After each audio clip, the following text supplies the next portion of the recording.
Il faut que je fasse vite. Je vous passe les procédures de révision, sachant que les procédures de révision qui sont simplifiées, entre guillemets, elles sont simplifiées parce qu'elles sont sans référendum et en fait, on ne les contrôle plus. Donc en fait, pour moi, c'est des chèques en blanc. La procédure de révision simplifiée, pour moi, c'est un chèque en blanc, c'est inacceptable. Ça veut dire que les hommes vont pouvoir changer, les institutions sans nous demander notre avis. Depuis 2 ans, j'ai découvert quelque chose que je n'avais pas vu en 2005 et qui est absolument essentiel. Et c'est ça dont je voudrais vous parler ce soir. L'aspect monétaire des institutions m'avait complètement échappé. Bon, le débat habituel, c'est l'indépendance de la Banque centrale, son mandat qui est inique parce qu'il s'agit de lutter contre l'inflation exclusivement et donc de protéger les rentiers et donc d'enfumer les travailleurs. Donc ça, c'est clair. C'est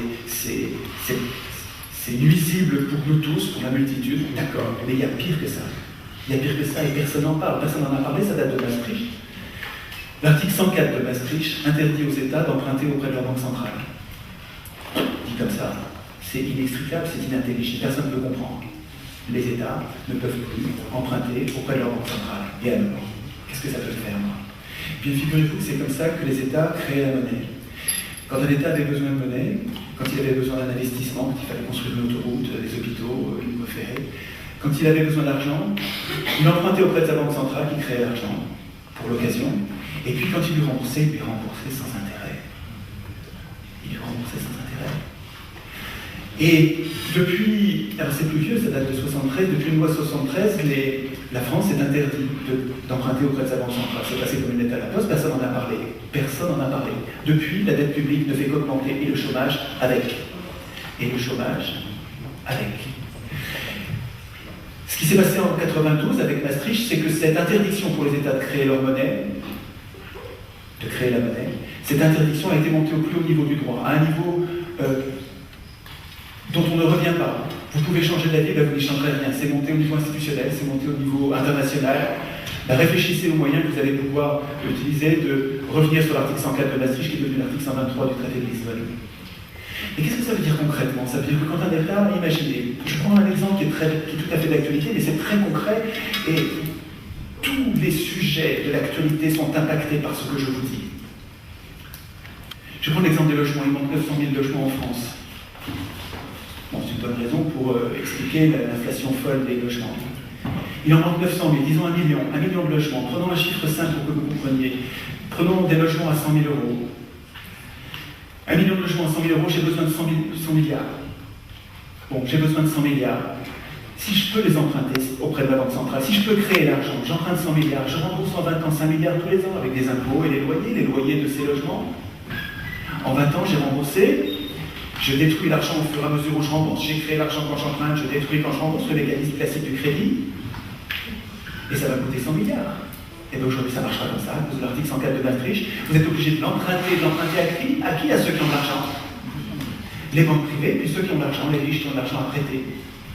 Là, c'est les mêmes d'ailleurs à qui on a baissé les impôts maintenant. Au lieu de leur prendre des impôts, on leur emprunte l'argent et on leur paye un intérêt.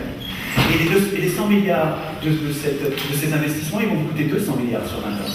C'est-à-dire que toutes les charges de l'État ont doublé avec cet article qui est passé dans le plus total silence. Personne n'en parle. Mais pourquoi est-ce qu'on n'en parle pas?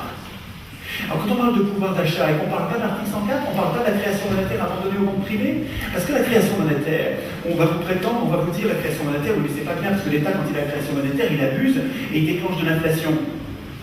Mais vous croyez que la planche à billets, vous l'avez bloquée dans un cadenas, et puis vous avez, ça y est, elle ne marche plus. Maintenant, vous avez mis votre monnaie à l'abri de l'inflation qui viendrait de la création de trop d'argent.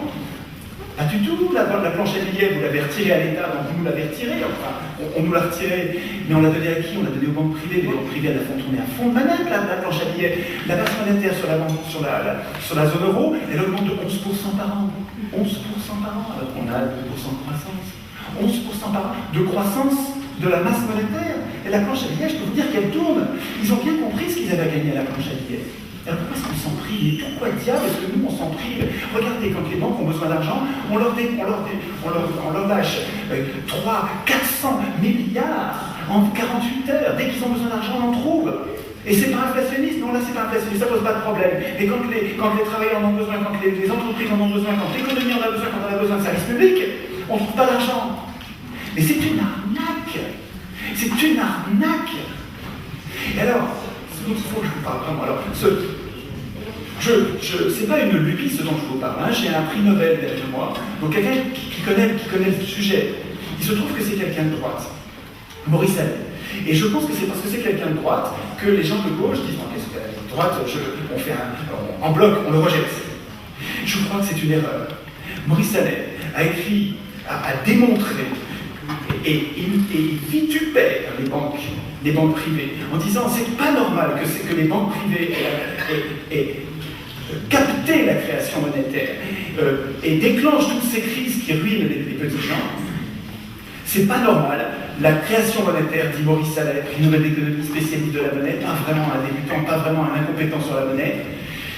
La création monétaire devrait être donnée intégralement à l'État, à la puissance publique, à une banque indépendante. Et c'est bien qu'elle soit indépendante. Ok, c'est vrai que l'État élu, le Parlement, un ministre, c'est vrai qu'il va avoir tendance, pour des raisons électoralistes, pour des raisons clientélistes, il va avoir tendance à abuser, à créer trop d'argent. C'est vrai. Et c'est vrai qu'une banque indépendante va peut-être limiter ça. Donc, ok, rendons la création monétaire à la Banque centrale européenne, mais rendons-lui que ce ne soit plus les banques privées. En France, ça représente 80 milliards par an. 80 milliards par an, il faut se rendre compte, donc 40 milliards, 42 milliards pour l'État. L'État doit rembourser 42 milliards juste d'intérêts par an. C'est-à-dire qu'on n'arrive même plus à rembourser, le capital, on ne rembourse plus les intérêts. Et c'est dingue. C'est dingue. Et quel intérêt général? Il y a peut-être un intérêt général à ça. Dites-moi, peut-être que je me trompe. Moi, je voudrais juste qu'on en parle, qu'il y ait un débat, mais on n'en parle même pas.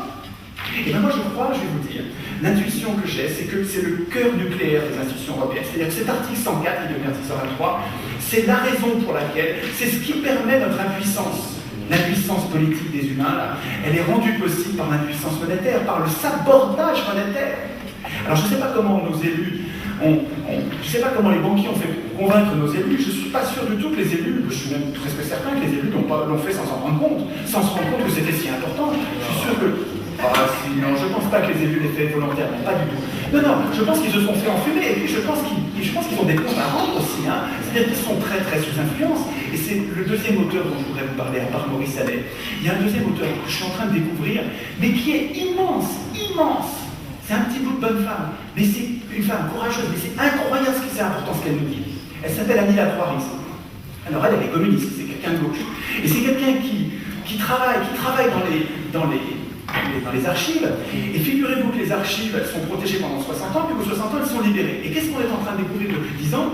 Et ça fait 10 ans qu'elle bosse dedans. On est en train de découvrir les archives des années 30. Et qu'est-ce qu'elle trouve dans les archives des années 30? Elle a écrit des bouquins, c'est des gros bouquins, mais sur vous trouverez facilement des vidéos.